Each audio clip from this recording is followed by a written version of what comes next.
connerie là, il y a un monsieur qui rentrait dans l'hôtel. Quand le monsieur est rentré, il m'a reconnu, il est venu vers moi. Il dit, pasteur, comment tu vas? Il y a longtemps, hein? Et ce monsieur-là, lui, je le connais très bien comme un homme d'affaires qui est en contact réel avec le Teodoro Obiang. J'ai dit, mais ça tombe bien.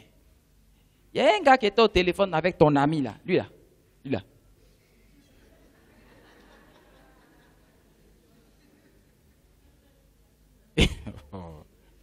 Et j'ai dit, il vient de parler avec lui tout de suite, il vient de parler. Et maintenant je lui ai dit, celui-là, ce monsieur que vous voyez là, c'est l'homme d'affaires.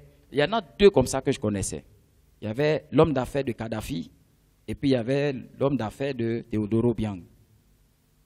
Je lui ai dit, moi je ne connais pas beaucoup d'hommes, mais lui là, je le connais pour avoir fait des choses ensemble. Et il connaissait l'autre, le Béchi en question. Donc j'ai dit, lui, il vient de parler avec ton ami. Je lui ai dit, celui-là, c'est voilà un tel. Maintenant, les têtes, on dirait interrogation orale. Les têtes sont comme ça.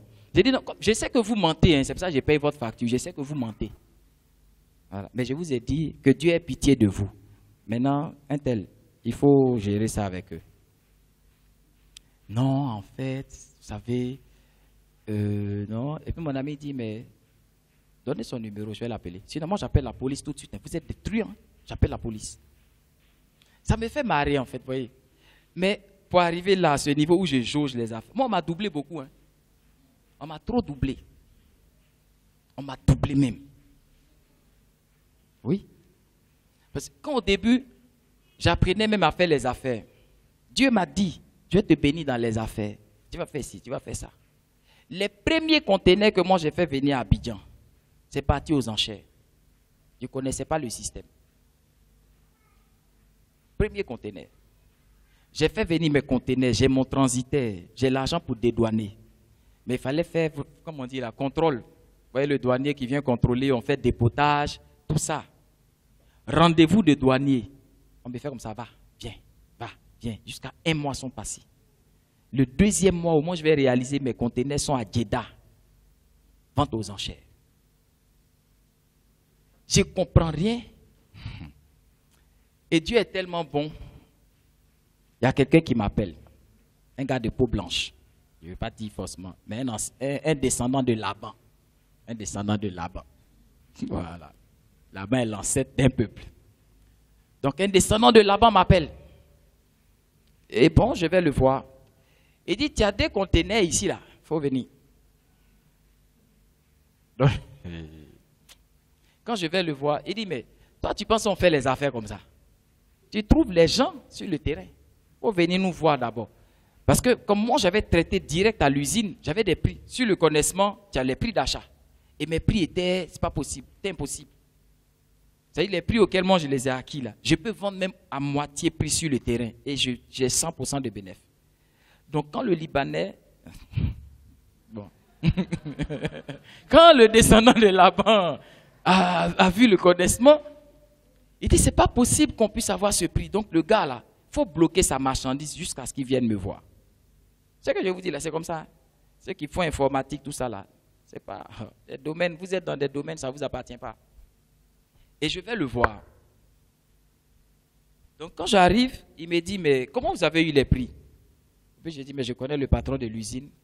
Il me dit, bon, comme tu es un gars bien, on va faire un deal. Si tu me mets en contact avec eux, tes conteneurs, on te livre ça tout de suite là même. Dans mon propre pays.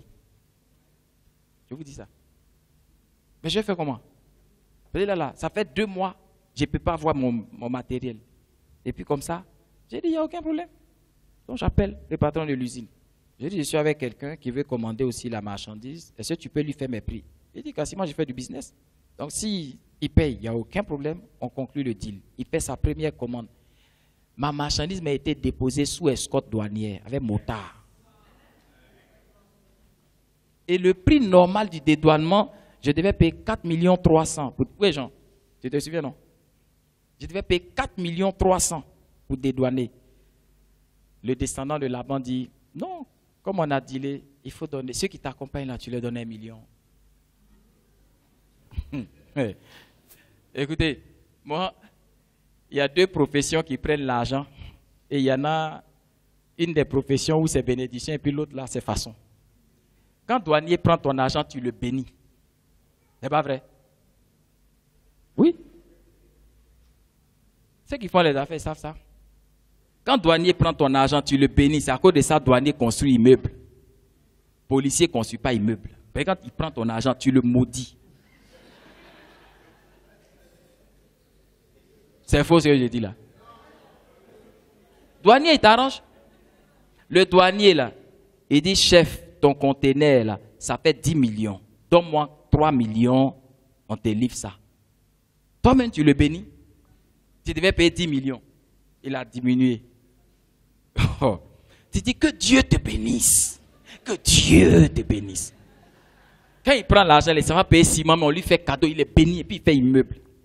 Mais l'autre là, tu roulais et puis tu arrêtes. Comme on dit, histoire de... Où est poupée qui balance? Tu dis, il n'y a pas poupée. Il dit 3000. Tu dis, chef, c'est-à-dire que tu n'as pas envie de lui donner. Tu n'es pas sorti pour donner l'argent. Donc il prend là. Vous riez, vous savez de quoi je parle? Qui a déjà donné avec bon cœur? Qui? Donc mes enfants policiers, j'ai pris pour vous, pour que cette malédiction quitte sur vos vies. Et de toute façon ici, mes enfants policiers, ils sont bénis. Et ils ne sont pas dedans. Amen. Mais regardez ce truc qui m'a fatigué pendant 2 mois. Mes enfants font les affaires ici. Quand je leur donne les orientations, non. Je dis, mais papa, toi-même, ton affaire, comment? Je dis, laisse ça. J'ai été trop secoué, j'ai été éprouvé. Mais je me réjouis aujourd'hui des épreuves du passé. Mais au moment où j'étais éprouvé, je ne comprenais pas. Mais avec le temps, j'ai compris. Mais ce n'est qu'un principe biblique. Aujourd'hui, tu découvres ça. C'est ce que Dieu dit. Quand tu es éprouvé, réjouis-toi. Alléluia. Regardez la vie d'un homme comme l'apôtre Paul. Tout son ministère, ça a été épreuve seulement. On le chicote pour l'évangile. Il voyage, il fait naufrage. Et à des moments, il s'en va évangéliser dans des coins, serpent le pique. Lui-même, quand il parle, il dit, pour l'évangile, là, j'ai souffert. Il a été éprouvé. Hein.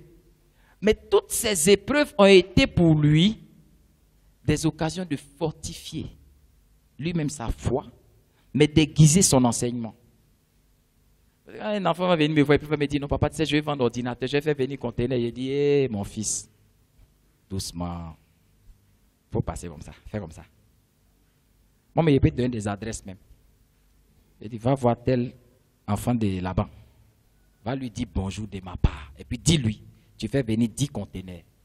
Personne ne va t'emmerder, ça va sortir.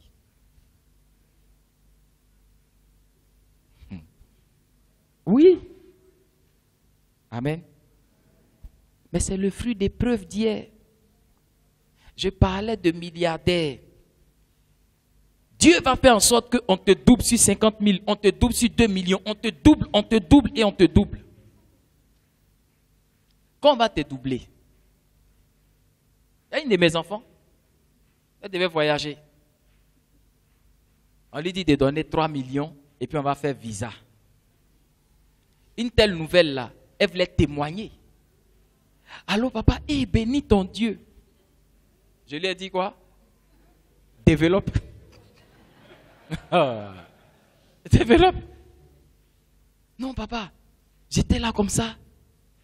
On me dit, si j'envoie 3 millions, on va me donner visa. Je dépose les 3 millions, je dépose mon passeport net. On m'envoie visa. Je lui ai dit, mon enfant, si tu as 3 millions là, ça c'est fonds de commerce même. Va à l'ambassade directe. Il faut laisser ça là. On était dans une période comme ça, quand tu es préparé, dîner, réveillon, au deux plateaux. L'année où on a ouvert le portail et puis on a invité tous les passants là. Donc on est dans la période. Je lui ai dit, ne fais pas. Là. Sinon papa est contre ma bénédiction. Je me rappelle, réveillon là. Comme c'était sur le site de l'église, ça ne demandait pas trop d'argent. Nadège nous avait concocté des plats, tout ça. Amen. 3 millions, là, elle est partie donner ça aux gens qui ont bouche sucrée. Et les gens là, Jean, tu te souviens de l'hippopotamus, non?